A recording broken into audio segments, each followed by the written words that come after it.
The chimeric war is an ongoing war that involves thousands of sanctuaries from around the world, most led by chimeras. The conflict revolves around GenMed, a resource required to sustain clones and complete the chimera project. While sanctuaries once worked together, the dwindling supply of uncorrupted GenMed led to a battle of self-preservation. After the fall of global governments, some chimeras took hostile actions to steal GenMed. A rippling effect occurred that forced other sanctuaries to do the same. Amongst the fighting, the chimera project carries on individually in each sanctuary.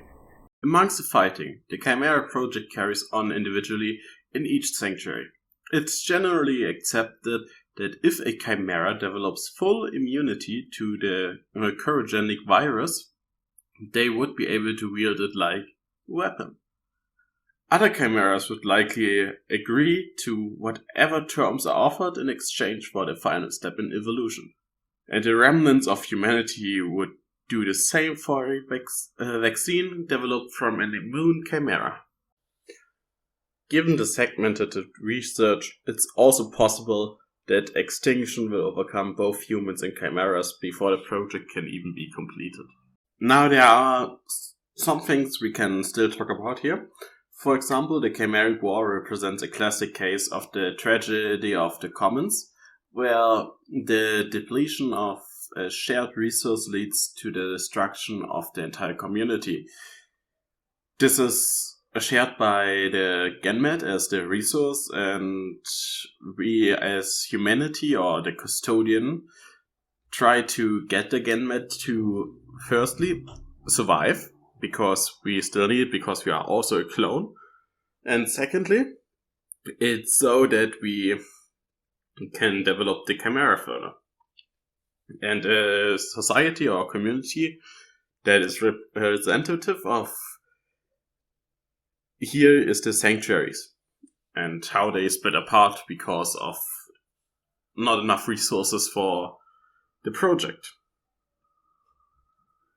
Now, the chimera project in it of itself is very promising, but it poses a real threat to humanity, as when the wrong chimera first gets to be in the final stage of evolution, it might try to erase humanity as a whole, or it might enslave humanity, which it already kind of does with the advisors and the custodian, but that's maybe a topic for another video. But ultimately, it depends on what kind of chimera we get in the final stage first. And here we are out. Now we can look at another thing that behavior could do, or better say, the Meteor Maker team could do. They could make an event for the final act of the chimeric war, where players can choose between a good and the evil faction, and depending on which faction wins, the law is decided, as well as rewards are distributed depending on which side wins. So there might be different rewards for the good side than if the bad side wins. This is something to think about. Well, thank you for watching this video, and I hope to see you next time. Maybe give me a like or subscribe.